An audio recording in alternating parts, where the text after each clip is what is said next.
आज कामारेड्डी जिल्ला गांधारी मंडलम पिस्किलुटा तांडेमा भवानी माता सेवालाल महाराज शिवालय 10वां वार्षिकोत्सव आज हमार तांडेवाड़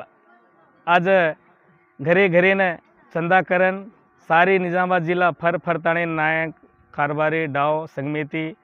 एम्प्लॉयकंती चंदा करताणे आज गुड़ी देवल भंधाया जिन 10 साल वेगे ये 10 सालेर में हमने ने भगवान आशीर्वाद खेतवाड़ी में एम्प्लॉय में उद्योगी में करते बरकत देते हो। हम देवल भंधाया जनाती हमारा तांडो हरो भरो छे हमने सेव आती थी संतोषम छे भगवान महाराज सेवालाल आशीर्वाद देती शंकर भगवान आशीर्वाद देती हमने कुणसी रात दिए कुणसी बातें ये हनु भगवान आशीर्वाद रेताने हमने कुणसी कार्यक्रम में आंग सलाताने ये आशीर्वाद हमने रकाणु केताने सारी गांधारी मंडल में हमारा तांडे नगरी रे गोर गरीब नाने मोटे नायक कारबारी ने से धन्यवाद कहते हो। ये माँ कसन करतो हमार वाल 5 दाड़ हमार पांडु कार स्वच्छंदंगा डोनेट करताने डीजल घलाय को जू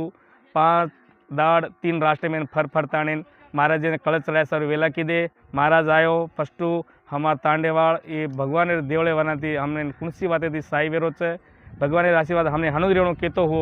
ये प्रोग्राम में आए जे नाने मोटे ने पैदा मनसूल वीआईपी ने धन्यवाद कहते हो। आज मुगीज रोजू जय सेवालाल जय भवानी।